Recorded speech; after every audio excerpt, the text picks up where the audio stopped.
اور جب وہ اپنی جوانی کو پہنچے تو ہم نے ان کو دانائی اور علم عطا کیا، اور نیکوکاروں کو ہم اسی طرح بدلہ دیا کرتے ہیں۔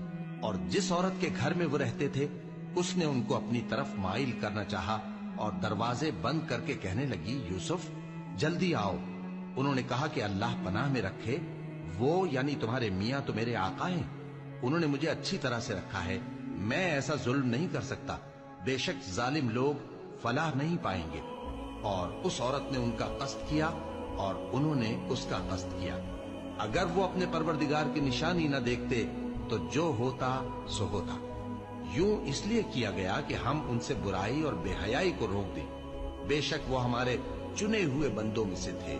اور دونوں دروازے کی طرف بھاگے، آگے یوسف پیچھے زلیخا، اور عورت نے ان کا کرتا پیچھے سے پکڑ کر جو کھینچا تو پھاڑ ڈالا، اور دونوں کو دروازے